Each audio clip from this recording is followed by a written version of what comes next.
Hello, everybody. My name is Ryan Thomas. I'm a sports writer for MyFantasySportsTalk.com and mostly the host of this fine podcast, the Thomas Take Sports Podcast.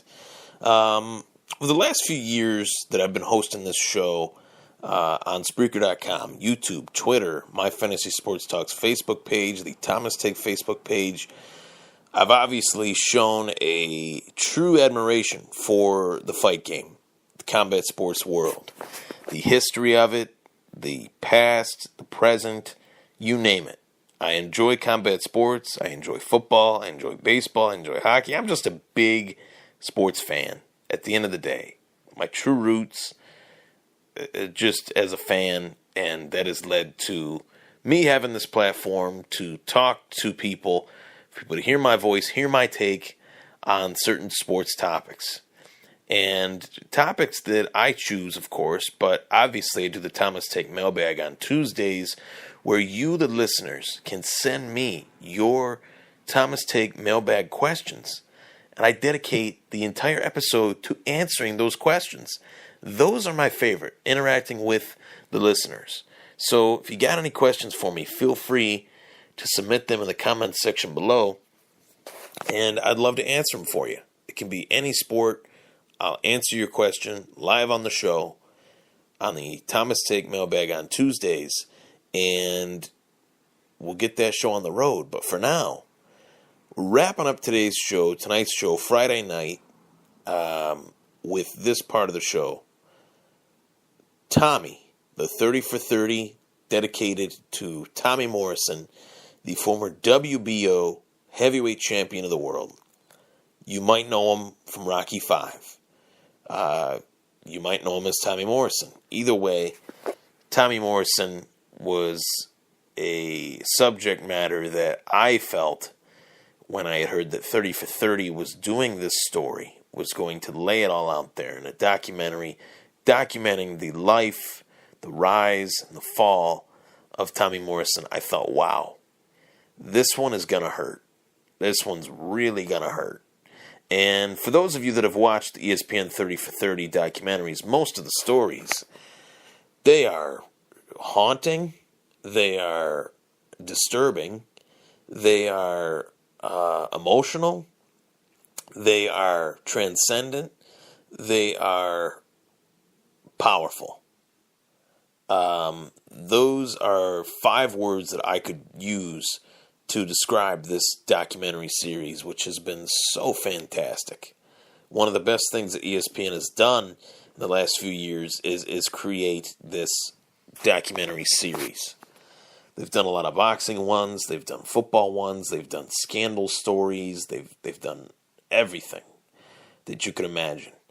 And when I had heard that they were going to do this one, where it was Tommy, talking about Tommy Morrison, the rise and fall of Tommy Morrison, I thought, wow, this is going to be good.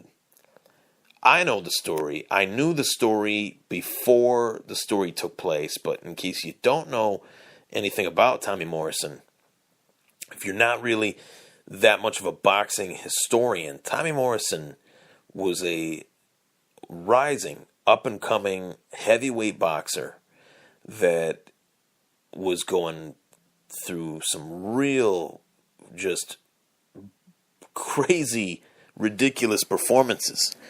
He was 28-0 with 24 knockouts, mowing through everyone with, in my eyes, of what I have seen, one of the most dangerous left hooks that we've ever seen in the sport of boxing. An effortless left hook that would just land, flush, and knock someone out. It was just that simple. If that left hook touched someone, chances are they were going to fall, or they were going to get rocked, and then they were going to fall. I honestly think his left hook was better than any punch that Mike Tyson has ever thrown, and that says a lot.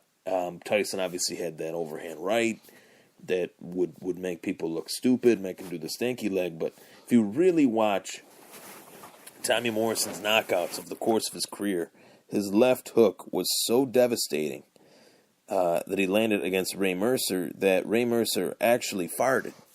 that actually happened. Like, that's not even a joke. He literally farted while they were fighting each other because Tommy Morrison hit him so hard with that left hand. It was actually to the body that he passed gas. It's funny, but it's true. And there's moments where you see him just mowing through these guys. And you think to yourself, man, this guy was the it factor. He was at the right place, at the right time, in the right era of the heavyweight division in boxing. Another Renaissance golden era, going from Ali to Frazier, 20-some years later, to Mercer, Holyfield, Tyson, Morrison, Bo, Lennox Lewis. Just realistically, the murderer's row of the heavyweight division in the sport of boxing.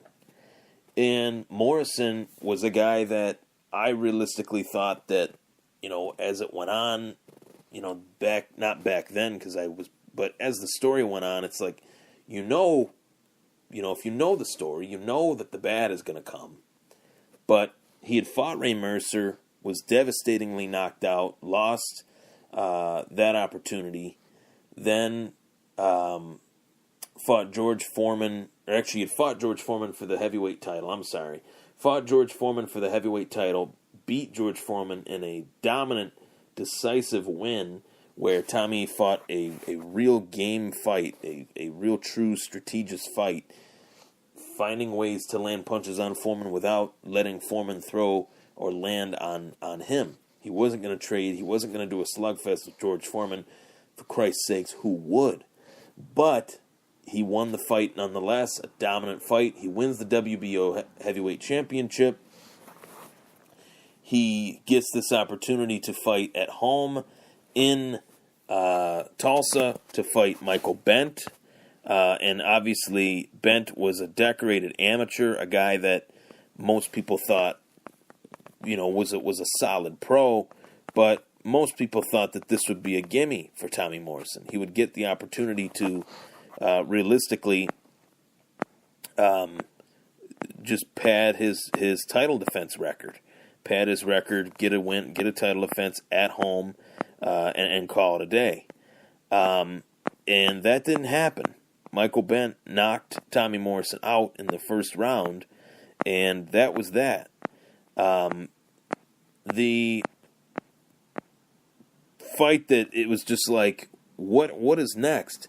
He fights Ray Mercer, loses in the 5th round, devastating knockout. He rattles off 8 wins in a row, wins the WBO heavyweight title, fights Michael Bent, loses, and then has to go through this conundrum of a situation where he leads up to a fight with Lennox Lewis finally, and the Michael Bent fight lost him the opportunity to fight Lennox Lewis, or so he thought, but he had to go through guys like Donovan Ruddock, who gave Mike Tyson a tough time, to get the fight with Lennox Lewis, and he devastatingly knocked out Donovan Ruddock, just completely folded him like a lawn chair. And Ruddock was a very tough fighter that gave Mike Tyson fits, made Tyson go to a decision. So when things would go wrong for Tommy, things would go right, and it would counterbalance itself. But as things wore on, things went so wrong to the point where Tommy was diagnosed with HIV, the HIV virus, shortly after a bout with, I think his name was Saunders. He was scheduled with a guy named Saunders, who was a tune-up fight. Before that fight was set to take place, he tested positive for HIV. He wasn't allowed to fight. He was suspended. And pretty much from there, Morrison's legacy turned into drugs, alcohol, domestic violence, apparently, from what they alluded to. I think, personally, in my opinion, my biggest takeaway from the episode is that Morrison was in complete denial of the fact that he had the virus. He thought that he didn't have HIV. He thought it was this big conspiracy and that it was fake and that they did it only to rob him of being the great white hope of boxing, which was what they called him, the great white hope, the first opportunity for him to be the first white male American heavyweight champion in quite some time. But really a true, good-looking guy, a young gun, a stud, a guy that played alongside Sylvester Stallone in the fifth Rocky movie, where he was Tommy Gunn in the Rocky movie. He had everything working for him. And this HIV/AIDS virus really ended his life before it actually did end his life. Because when he was diagnosed at the age of 27, he was in his boxing prime. He was about to be a part of this huge, great era. And that was robbed of him. And it was really sad. As I watched the episode, I'm like, man, this guy really ignored the fact that he was going to die. Because he knew that he really didn't have anything to live for. He wasn't going to be able to box. He wasn't going to be able to fight again. And as we have seen with most athletes, if they can't do what they love, they don't see a point in being around. It's really sad to say that, but we've seen that. We've seen that. And I think that this guy refused to admit the fact that he made a mistake, and that mistake ultimately cost him his fame, his fortune, his athletic career, his boxing career. And he didn't know who he was from Tommy Morrison the boxer to just Tommy Morrison. And ultimately it led to his death in 2013. Morrison passed away from the HIV/AIDS virus. And realistically, in my eyes, I would say Tommy Morrison is probably the greatest what could have been story in the history of boxing. And there's quite a few. You could even lump Mike Tyson into that mix, but Tyson was the youngest heavyweight champion of all time. He was one of the biggest names the sport of boxing's ever had. He's made a lot of money. But for Tommy Morrison to get the HIV virus and to have his life go to a complete spiral, downward spiral, you think to yourself, wow, that is what they should show. I mean, not to make an example out of Tommy Morrison, but to make an example out of him for the good of others. You could literally show this documentary to people and say, hey, if you're a top athlete, if you're anybody, don't do what this guy did. And the saddest part is that he knew it. He knew that. He even said when he faced the media in 1996, when he was diagnosed, when he was announced that he had HIV, he said, do not consider me a role model. Consider me as someone that had the opportunity to be a role model and blew it. And that is very sad. But what's more sad is that this guy lived in complete denial of the fact that he had the virus, knowing that he did. That alone is what led to his death in 2013. Tommy Morrison, 44 years old, won a heavyweight title at 25, was diagnosed with HIV at 27, and he's gone by the time he's 44. He had a lot to, quote-unquote, live for. Two sons that are in boxing, Trey Morrison and Mackenzie Morrison. And you wonder, just one or two right decisions, would he still be around? You see Magic Johnson and what he has done to turn a negative into a positive. Tommy Morrison just couldn't accept the fact that he had that one negative in his life.